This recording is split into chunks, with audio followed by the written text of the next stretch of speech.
Hello viewers, আসসালামু আলাইকুম। আমাদের আজকের কোশ্চেন হলো যে বৈষম্য কি? নারী ও পুরুষ বৈষম্য করা উচিত নয় কেন? পরিবারের ছেলে ও মেয়ের অবস্থান সম্পর্কে 4টি বাক্য লিখো। বৈষম্য হলো সবাইকে সমান চোখে না দেখা। তার মানে পরিবারে যদি 2টা ছেলে থাকে অথবা 2টা মেয়ে থাকে অথবা ছেলে মেয়ে উভয় থাকে অথবা অধিক ছেলে মেয়ে থাকে, তাহলে তাদেরকে বাবা মার উচিত কি যে সমানভাবে তাদের অধিকার দেয়। যখন তাদের জন্য খেলনা কিনবে তখন তাদের জন্য সবার দিক বিবেচনা করবে যে কে কোনটা পছন্দ করে। খাবারের ক্ষেত্রে তাই, জামা কাপড়ের ক্ষেত্রে তাই। কিন্তু দেখা গেল কি একজনকে দিচ্ছে আর একজনকে দিচ্ছে না। সো যদি এরকম হয় সেটাকে আমরা বলবো কি যে পরিবারের একটা বৈষম্য, মানে সমান চোখে না দেখা। আচ্ছা, নারী ও পুরুষ বৈষম্য করা উচিত নয় কেন?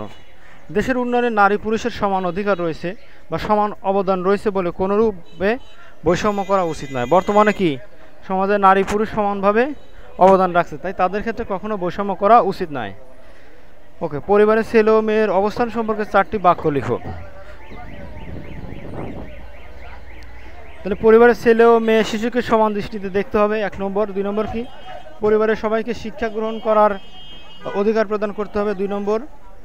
3 নম্বর কি পরিবারের বিভিন্ন কাজ ছেলে মেয়ে সবাইকে অংশগ্রহণ করার সুযোগ দিতে হবে। 4 নম্বর কি ছেলে মেয়েকে একই ধরনের খাবার খেতে দিতে হবে।